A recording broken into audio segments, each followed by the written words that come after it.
Proverbs. Proverbs 7, right?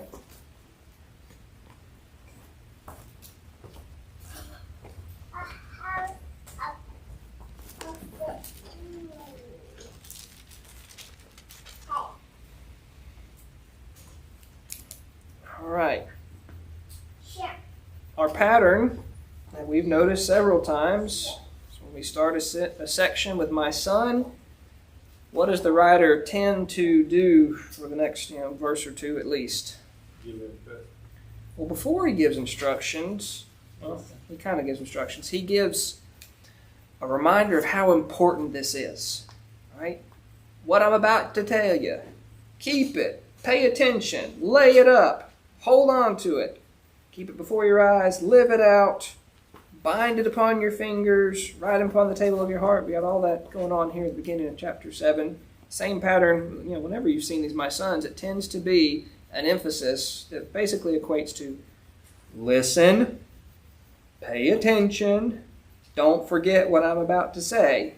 Because if you don't remember down the road when it comes time to actually need this wisdom, you're going to regret it. Because you're my son and I'm talking to you and you're sitting right in front of me. All right. Keeping my word. It's got the idea of guarding it. Right? Hedging it in. Right? Laying up my commandments. All right. Normally you'd lay up your harvest. Right? You put it up in the barn and you're keeping it until time when it's to use. All right. Hang on to it. All right.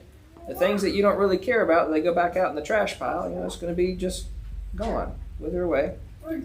Keep my commandments and live. All right, is there a practical benefit for obeying the commandments, these wisdom and Proverbs? Yeah. Many times it's that your life's not cut short. Right? You can avoid a lot of foolishness and hurt and pain if you'll heed it. Keep my commandment and live, and my law as the apple of thine eye. Now that's a strange expression. What does it mean?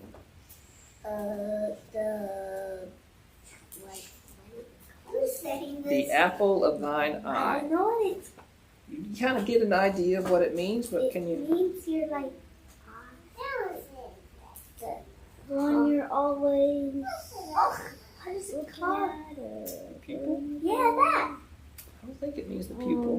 The black thing. The first thing you see, try to clean. It's another way of saying something that you hold very high, very favorable, something that you love, right? Often the Lord's people are described as being the apple of the Lord's eye, right? Something that he looks at and he loves, right? So if you're holding his commandments in his eye, are you looking at this is a drudgery, this is a killjoy, God doesn't want me to have any fun?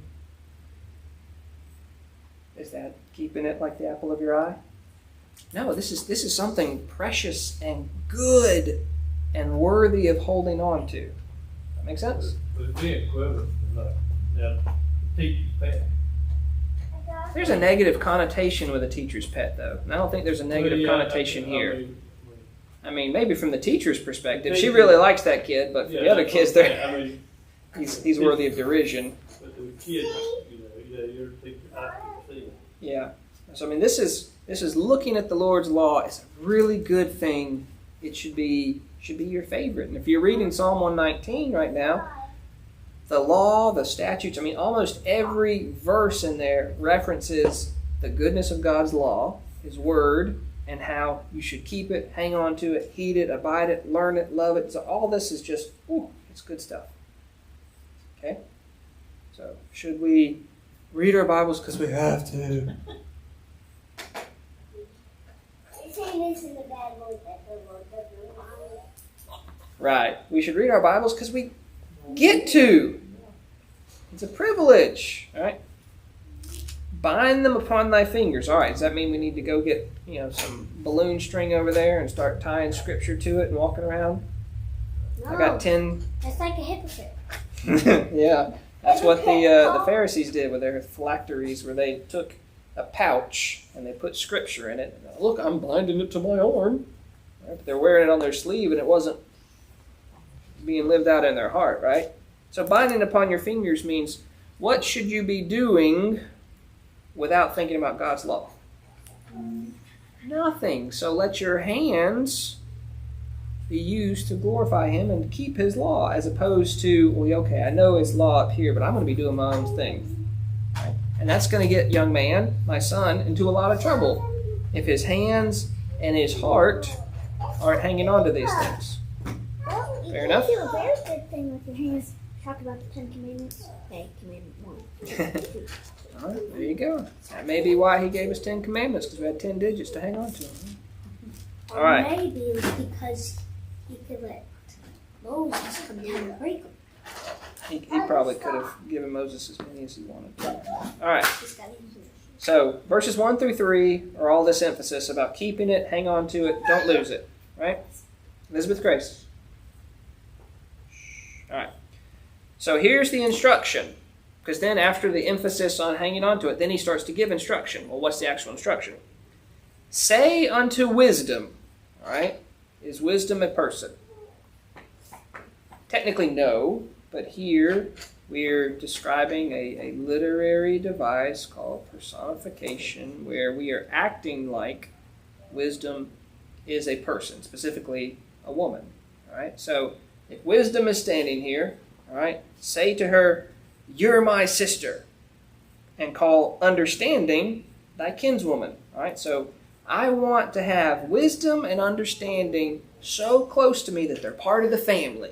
All right? That one's my sister and the other's a near relation. That wisdom and understanding, they need to be a big part of your life. That's the point there. Okay? Are wisdom and understanding valuable?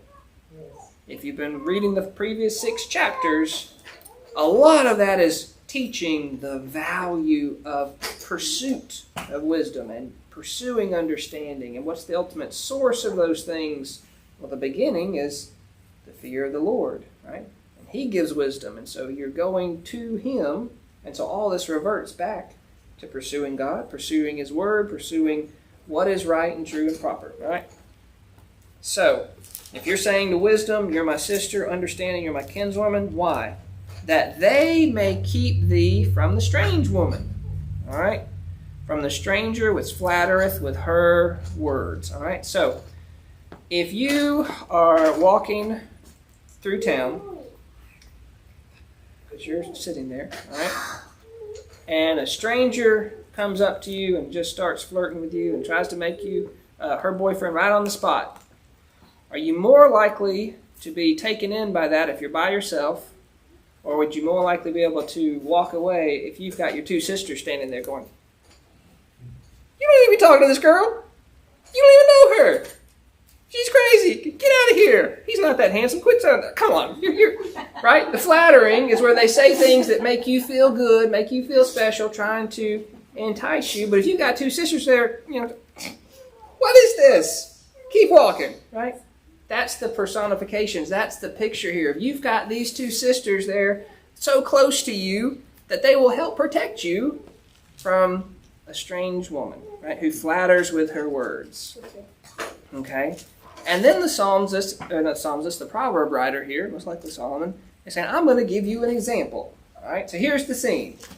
I'm sitting I have a house in the city, and I'm looking out the window. All right? For at the windows of my house, I looked through my casement, right, so where the window is held, and I beheld the simple ones. So you can see people walking down the street, all right, and I discerned among the youths a young man void of understanding. Did he have a kinsman understanding walking with him? No. He was all by himself. He was young and he was dumb. Okay? And he passing through the street near her corner, and he went the way to her house. All right, so he's passing down a part of town he didn't need to be near, going on a road that leads to a particular woman's house. Whether he planned on stopping there or not, we don't know. Probably not. But he was where he ought not to have been. And guess what? You can avoid a lot of trouble by not putting yourself in a situation where you don't need to be. Don't be. Okay? But he was there, all right? And he was there at a bad time. in the twilight, in the evening, in the black and dark night. All right, you got 3 different times mentioned. Guess what? All 3 are dangerous. All right? People tend to not make a lot of big mistakes at 10 o'clock in the morning. All right? Grandpa told me nothing good happens after 10 o'clock. As I've gotten older, I think nothing good happens after 8 o'clock. All right? People, when they go out to drink hard and party and do drugs or commit crimes, tends to be as the sun is going down and the darkness rises, the moon's rising and it's getting dark. That's when those activities tend to occur. Right? Are any of those things good or profitable? No. All right, so he is in an unwise location at a dangerous time. So he's already got 2 red flags that if he had understanding walking with her, he'd say, all right, Bubba, we need to be getting on home. All right, quickest way. And behold, there met him a woman with the attire of a harlot and subtle of heart. All right, attire of a harlot. She is dressed to entice. All right, this is not a simple gal and a misunderstanding. This is an individual on a mission. And the sexes can be flipped around. Right? There are men who pursue women, and you need to be guarded just as much. All right? But she has an attire that lets you know her business, and subtle of heart. Subtle. She's crafty. She's clever. This guy's described as simple and young and dumb. I describe him as dumb, but void of understanding. All right? She is loud and stubborn. Her feet abide not in her house. Now she is without, now in the streets, and lieth at wait at every corner. All right? She's a busybody. More so than that, she's opportunistic. All right? If you're fishing and the fish aren't biting at one part of the pond, what do? Move to the end. And that's what she's doing. And she's looking for somebody that she can take their money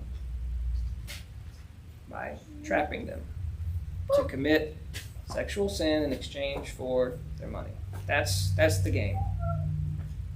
And that's why you go live on the countryside, then you have to go back to milk the cow. Well, there is a difference. He said if you go to the countryside, you have to go milk the cows. And so he said there's safety in being in the country.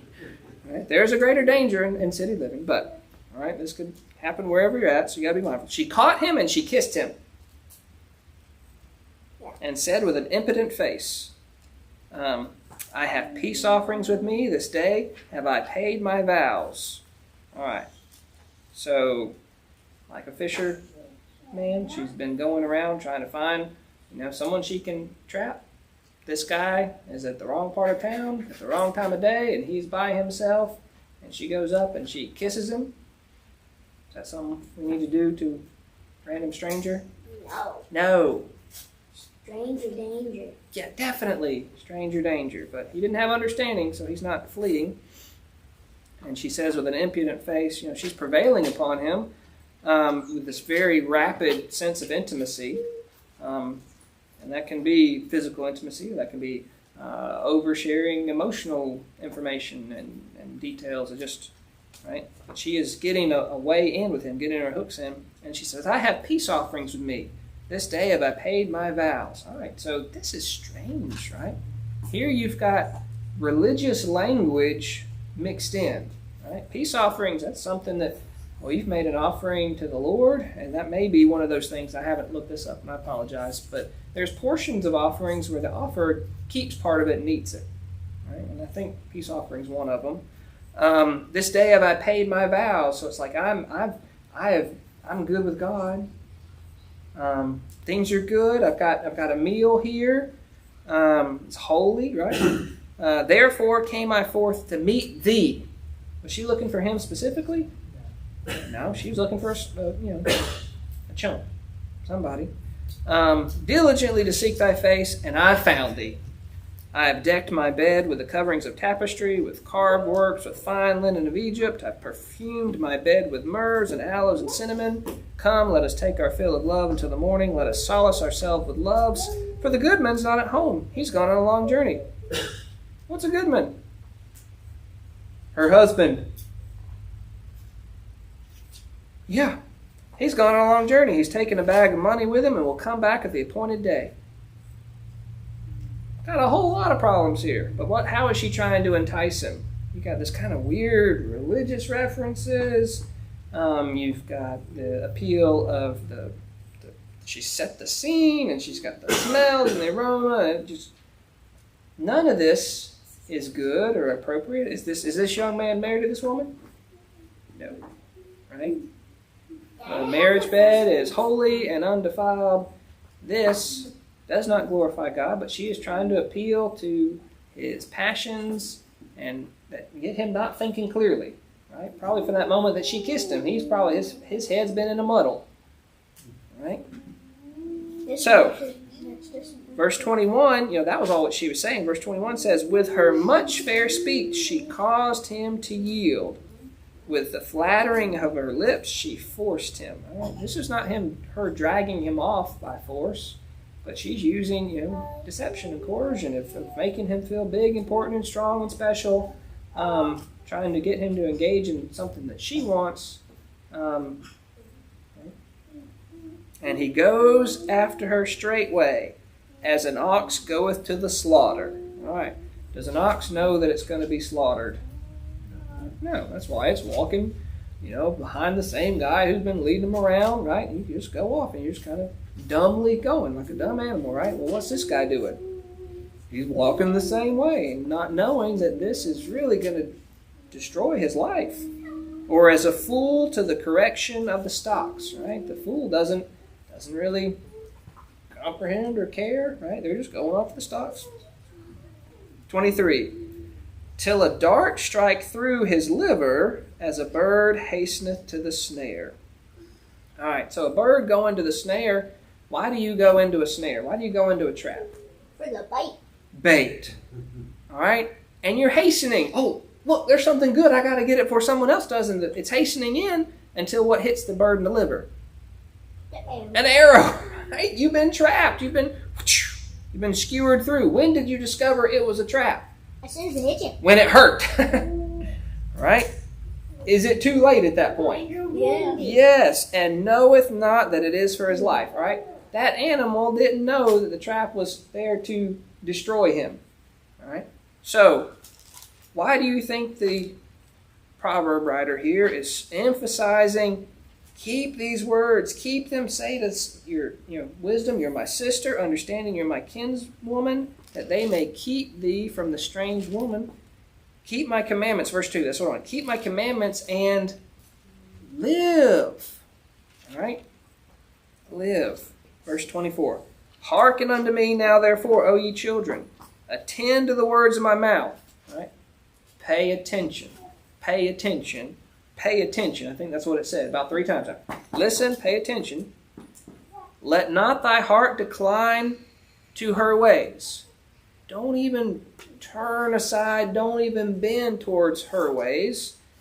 Go not astray in her paths. Who's the her being referenced? The flatterer. The flatterer, the strange woman, right? Why? For she hath cast down many wounded. Yea, many strong men have been slain by her. Her house is the way to hell. Now that hell is not referring to the place of eternal torment. That's the word that means grave, death. Going down to the chambers of death. All right? There is great, great, great harm in this. All right?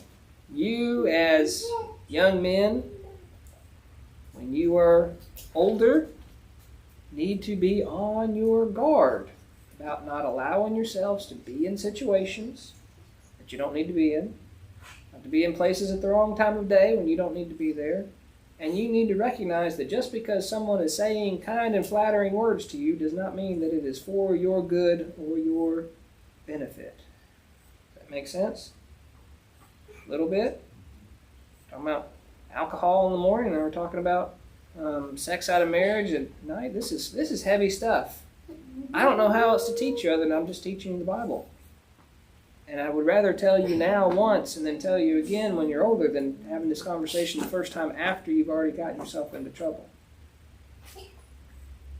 Hard things to hear, hard things to teach. Believe me, I'm not up here saying, oh, this is fun. Let's talk about Proverbs. But why do you think we go through it chapter by chapter? It forces us to have these hard conversations. Right? Quit crossing your eyes, you're distracted. All right. Does chapter 7 make a little bit more sense? Any thoughts, Brother Parrish? Well, I mean, it's just ongoing draft. It is. And you notice this has come up more than once. It's not even young. Yeah. It could be. It certainly can be. You want to have more lives ruined, marriages ruined, families torn apart, guys doing dumb things because they're putting themselves in situations they don't need to be in, wrong place, the wrong time of day, and yielding to flattering words, or ladies too. I mean, there's, goodness, so I was thinking about Titus the other day, about one of the reason that a preacher needs to be standing fast to the word that he's been taught, is that he be able to exhort and convince or refute the gainsayers. There's many unruly and vain talkers and deceivers, especially they of the circumcision, whose mouths must be stopped, who subvert whole houses, teaching things which they ought not, for filthy lucre's sake. That's not even part that I even wanted. It was can't remember where it was, but it was another false teaching reference about people leading away silly women captive. But you made a good point. This example is a woman trapping man. Right. There's also a man trapping man. Right. Yep. That we all need to be on our guard. That within our marriage, good, appropriate. Anything outside of that, whether it's before you're married or anyone outside, not. Doesn't glorify God. There's not a circumstance. Never will God lead you to someone else's spouse. And he will ever lead you to divorce from someone else. No. What God hath joined together, let not man put asunder. When you choose a spouse, you choose wisely. She'll be your spouse until you're dead. Or she's dead. It's a heavy thing, huh? Patrick's over there thinking, whoa. I'm just thinking sad. The Dead Sea looks like a can opener. The Dead Sea looks like a can opener. Nice topic shift there. Yeah. He said the Dead Sea looks like a can opener. Yeah, let's talk about that. All right. So that's enough heavy